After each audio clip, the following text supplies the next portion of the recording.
may pupuntahan ako. Hindi naman ito ang kauna-unahan na magbibiyahe ako sa train ng gano'n katagal. Pero first time kong bumiyahe dito para sa trabaho. Kaya tara, samahan niyo ako sa mahigit 4 hours na train ride. Papunta sa isa sa mga pinakamagandang syudad dito sa Germany, ang Würzburg. Pero bago lahat ng yan, syempre, kailangan muna maging responsableng plantita. Dahil nga isang linggo rin tayong mawawala. Kasi didiretso ako sa Munich pagkatapos ko sa Würzburg. Mahigit 1 oras lang naman na biyahe sa train papunta doon. Tamang-tama din naman tong business trip ko at wala na kaming pasok sa school at nang makapagpabundok na ulit tayo.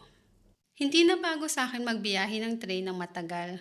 Minsan ginagawa ko ng therapy to. Pag-stress, sasakay lang ako sa train. At para bang natatangay na ng mabilis na takbo yung pagdududa at alinlangan ko sa buhay.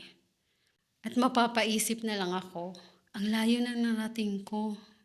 Dati pinapanood ko lang to. Ngayon, ako na yung nasa eksena. Mapapa-thank you Lord ka na lang talaga. Thank you Lord.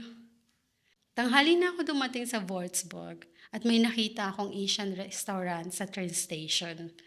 Kaya sabi ko sa sarili ko, deserve ko mag-rise today. Kasi mauubos mamaya brain cells ko, kakausap sa mga katrabaho ko ng German.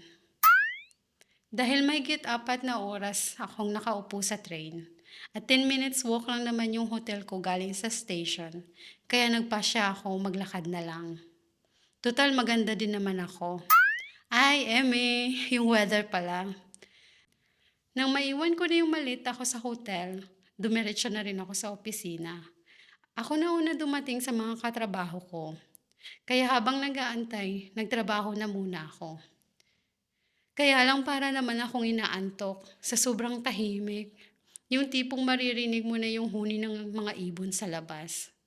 At sa ganitong mga sandali, bigla kang mapapaisip. Hindi siya yung busy na nakakapagod.